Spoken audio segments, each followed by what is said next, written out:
그 이온 결합 화합물에 대해서 비해서 공유 결합 화합물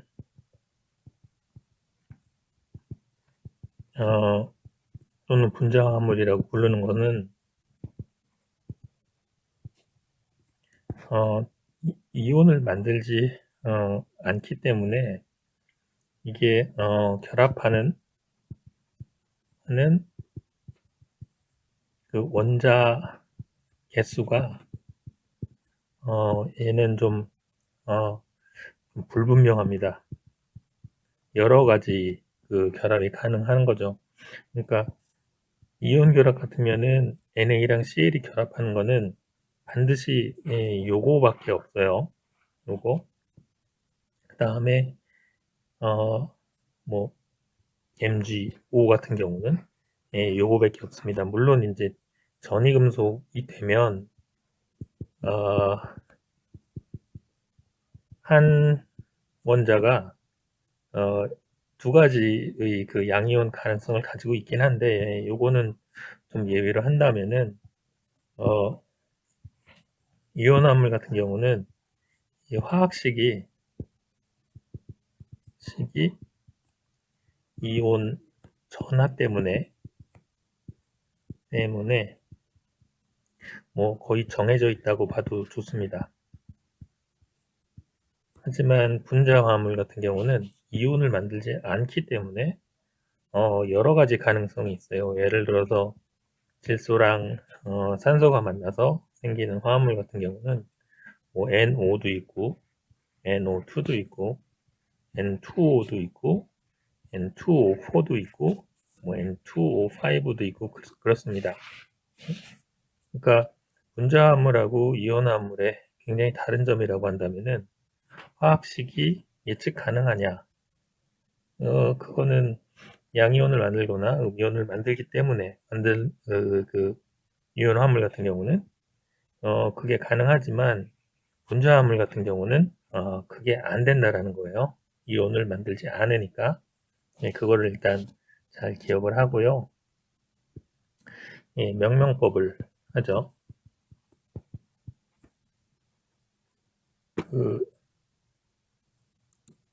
먼저 그 이온 화합물의 명명법을 하고 그다음에 이제 분자 화합물의 명명법을 할 텐데 이온 화합물 일단 양이온 명명법하고 음이온 명명법 요거를 하겠습니다. 양이온 명명법은 쉬워요. 왜 쉽냐면 그냥 그 원소 다음에 원소 이름 다음에 그냥 이온 이렇게 붙이면 됩니다. 물론 이게 금속이겠죠. 그러니까 예를 들어서 소듐이다. 그러면은 이게 뭐냐? 그러면 이게 소듐이면은 요건 뭐냐? 그러면 소듐 이온. 그다음에 요게 마그네슘이고요. 그럼 요건 뭐냐? 그러면 마그네슘 이온입니다. 물론 여기서 주의해야 될 거는 소듐 이온은 무조건 얘예요. Na 플러스. 요거 Na 플러스. 마그네슘 이온은 무조건 이겁니다. 무조건 Mg2 플러스. 그 금속의 양이온 같은 경우는 그냥 원소 다음에 그냥 원소 이름 다음에 바로 이온을 붙이면 그게 양이온이 됩니다. 음이온은 약간 복잡한데요. 이게 참 우리가 그 우리말 그 영어식 명명법이 있고 우리말식 명명법이 있는데 그냥 우리말식으로 하겠습니다. 훨씬 쉬워요. 우리말식으로 하는 것이. 음이온 같은 경우는 뒤쪽에 화이온으로 끝납니다. 근데 만약에 원소 이름이 소로 끝나면 소를 지우고 화이온 이렇게 쓰면 되고요. 소가 없다. 그럼 그냥 화이온을 붙이면 됩니다. 뒤에다가 예를 들어서 산소다. 네, 이게 산소잖아요. O는 무조건 E-가 됩니다. 이온이 되면. 그러면은 소를 띄고 화이온 이렇게 붙이면 됩니다. 요게 질소죠. 질소. 그러면은 질소는 음이온이 되면이에요. 반드시 전자를 3개를 받아서 그 3-N 3-가 됩니다. 얘는 이렇게 지우고 화이온, 질화이온. 책에 따라서 어떤 책은 그냥 질소화이온이라고 부르기도 하고요. 근데 보통은 질화이온이라고 이 규칙이 이런 식으로 되어 있으니까 규칙을 그냥 충실히 따라서 질화이온이라고 부릅니다. 다음에 뭐가 있나요? 소가 없는 거는 이런 게 있겠네요. 얘는 플루오린, 물론 플루오르라고 이제 하는 책도 있는데 플루오린으로 하겠습니다. 플루오린 같은 경우는 음이온이 되면 반드시 -1은 전자를 하나를 받고 그렇게 되면 플루오린화 이온 이렇게 쓰면 됩니다. 요거는 황입니다. 요게 전자를 2개 받아서 이렇게 되면 황화이온이 되죠. 황산이온하고는 완전히 다른 이온입니다. 황산이온은 이렇게 생긴 다전자 이온이고요. 얘는 황화이온입니다. 그러니까 원자가 지금 하는 건 단원자 이온에 대해서 다원자가 되면 이제 좀 그 이름들이 규칙성이 있긴 하지만 아닌 경우도 좀 있어서 지금은 단원자 이온으로 만 예를 들면은 이렇고요. 그러면 이제 이온 화합물이 되면 양이온하고 음이온 이제 붙여야 되는데 우리말은 뒤에서부터 읽습니다. 그 영어 같은 경우는 뭐 그 이름하고 성이 이렇게 읽잖아요. 우리는 성을 먼저 말하고 이름을 먼저 말하는 이런 그 반대 경향 그런 것이 이 화합물의 명명법에도 적용이 되는지 우리말로는 음이온을 먼저 얘기하고 그 다음에 양이온을 얘기를 합니다. 거꾸로 이렇게 뒤에서부터 읽는다고 보면 됩니다.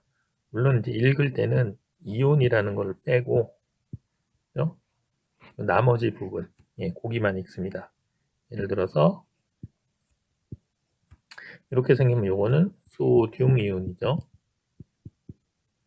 요거는 염소니까 염화 이온이 됩니다. 요거 지우고 뒤에서부터 염화 소듐 이렇게 읽으면 됩니다. 간단하죠? MgO 그러면은 요거는 마그네슘 이온. 이온 화물은 무조건 양이온과 음이온을 만든 다음에 결합한다는 거 잊지 말고 요거는 산소니까 산화 이온이죠. 이온 지우고 산화 마그네슘 이렇게 읽으면 됩니다. 또 뭐가 있을까요? K3P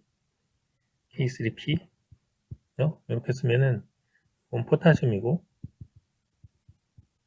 요거는 인입니다. 그러니까 포타슘 이온이고 인이니까 그냥 인화 이온 쓰면 되겠죠. 그러면 요거 지우고 뒤에서부터 그럼 인화 포타슘 이렇게 쓰면 됩니다. 그러니까 일단 양이온은 쉽고 그냥 그 원소 이름을 쓰면 되고 음이온은 소가 있으면 소 띄고 화이온 소가 없으면 그냥 바로 화이온이라고 쓰면 됩니다. 다음에 화합물이 되면 이온이라는 걸 띄고 음이온부터 뒤에서부터 이제 읽으면 되고요. 요게 가장 간단한 케이스. 요거보다 살짝 하나 더 복잡한 건 뭐냐면은 아까 잠깐 얘기했던 전이금속, 전이 원소에 관한 얘기인데 뭐 전이 그 원소가 전부 다 그 이렇지는 않아요. 전이 금속 중에 일부가 2개, 전하량을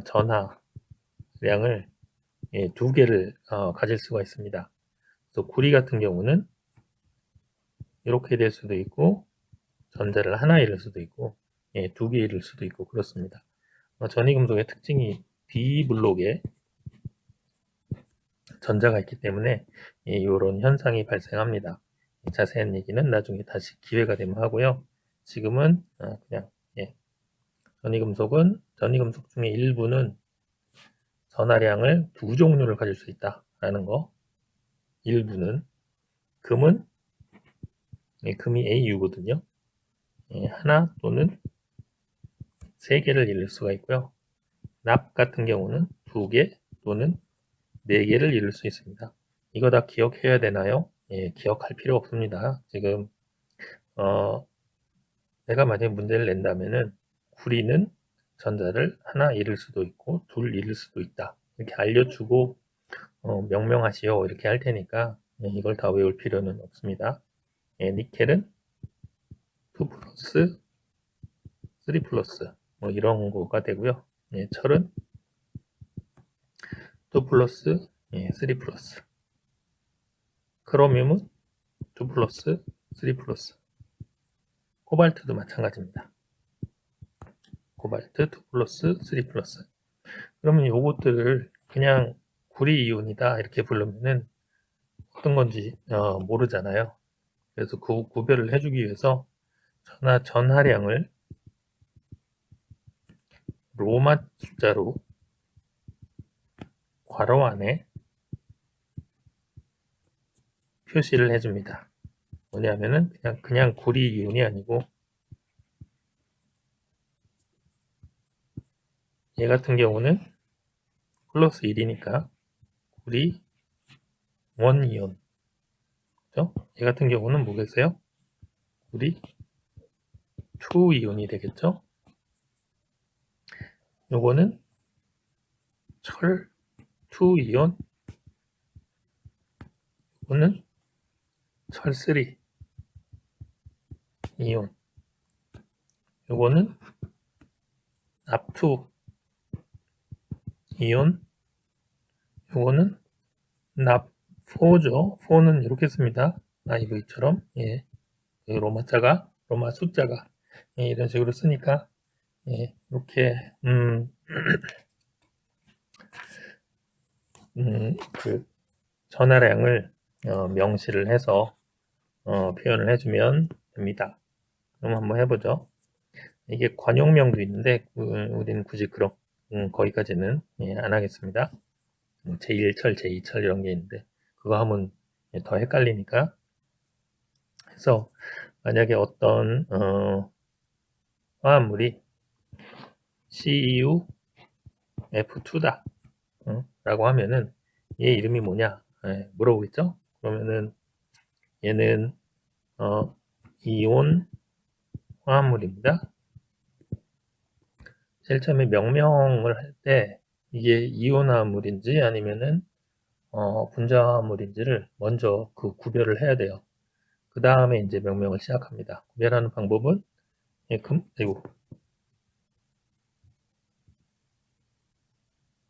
이 금속하고 비금속인지 그것만 보면 되는 거죠. 그럼 금속하고 비금속은 어떻게 확인하냐? 주기율표에서 이 대각선의 왼쪽이 금속, 오른쪽이 비금속이라고 했으니까 이쪽에 있나 찾아보고 보통은 다 여기 있어요. 금속. 오케이. 그 다음에 총 전하량의 합이 무조건 0이 돼야 되잖아. 전기적으로 중성이어야 되니까. 그죠? 그 다음에 F 같은 경우는 실A족이기 때문에 무조건 이온이 되면 마이너스 1 전하를 띱니다. 그러면은 마이너스 전하가 여기 2개가 있으니까 마이너스 2잖아요. 전체적으로 보면 그 0이 그 중성이 되려면은 CU가 이렇게 생겼어야 됩니다. 그죠? CU는 아까 요거 또는 요거라고 했으니까 이것의 이름은 F는 플루오린이니까 플루오린화 이온이죠. 요거는 구리 2이온입니다. 이온 지우고 뒤에서부터 읽으면은 플루오린화 구리 2 네, 이렇게 쓰면 됩니다. 앞에다가 플루오린화 뭐2 구리 막 이렇게 쓸 필요 없고 그냥 우리 방금 한 대로 위에 거 먼저 읽고 그냥 앞에 거 읽으면 돼요. 앞에 거가 구리 2이온이니까. 하나 더 해보죠. Fe2O3 네, 이렇게 하면은 얘는 이름이 뭐냐 물어보면 산소 같은 경우는 전자를 받으면 반드시 두 개를 받고요. 그러면 음전하가 마이너스 6이죠.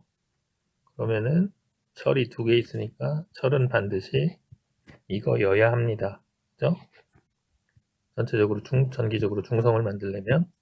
근데 철은 2 플러스랑 3 플러스가 있으니까 얘의 이름은 철3죠. 이온. 얘의 이름은 산화이온. 이온 지우고 뒤에서부터 읽으면 산화 철 3 이렇게 읽으면 됩니다. 이 화합물이 산화철 3라는 소리죠. 그러니까 어떤 화합물을 보고 그 화학식을 보고 이렇게 명명을 할 수도 있고요. 또는 이 이름을 보고 거꾸로 화학식을 쓸 수도 있습니다. 쓸 수 있어야 합니다. 한번 해보죠. 질화 마그네슘 이렇게 보면은 요거는 금속하고 비금속이니까 이온 화합물이구나. 1단계. 그건 이제 금방 아는 거고요. 두 번째는 그럼 그 이온 두 개를 뭔지 봐야 되잖아요. 마그네슘 이온 더하기 질화 이온. 마그네슘 맞죠? 그럼 마그네슘 이온은 무조건 이렇게 생겼고요. 질화 이온은 소가 빠지고 화이온이 된 거니까 질소입니다. 질소는 이온이 되면 반드시 전자를 3개를 받고요. 그럼 얘랑 조합을 해가지고 총 전하량을 0으로 만들려면은 마그네슘이 3개 있어야 되고 질소가 2개 있으면 되죠. 보통 이렇게 대각선으로 여기에 있는 놈을 여기다 쓰고 여기에 있는 놈을 저기다 쓰면 이렇게 간단하게 할 수가 있습니다. 다만 막 이렇게 그 대각선을 하다 보면은 MgO 같은 경우도 이렇게 해가지고 Mg2O2 이렇게 쓰는데 이 아니에요. 이온 화합물은 앞에서 얘기를 했지만 구성하는 양이온 대 음이온의 비율을 최소 정수비로 한다고 했죠. 정수비. 그러니까 2대2는 아니지. 1대1이 최소 정수비죠. 그래서 이거는 MgO라고 써야 합니다. 오케이? 하나 더 해보죠.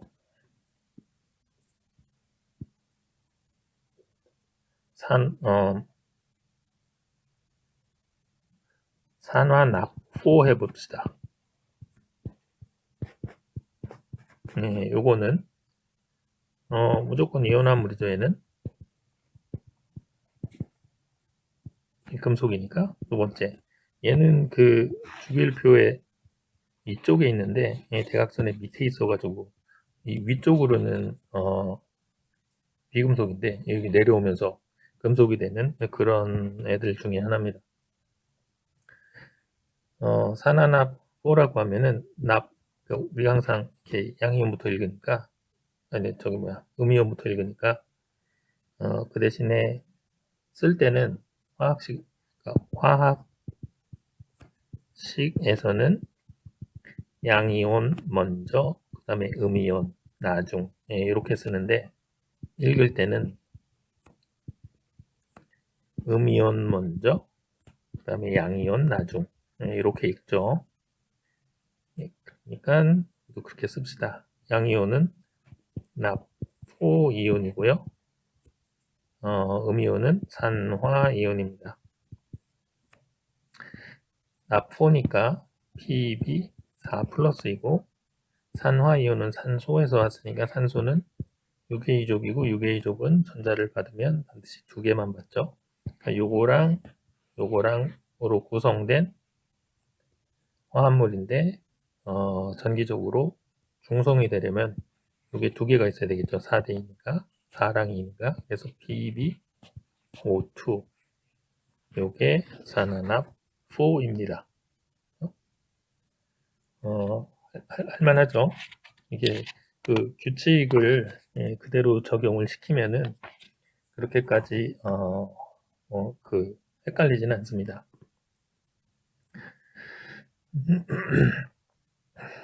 그 전이금속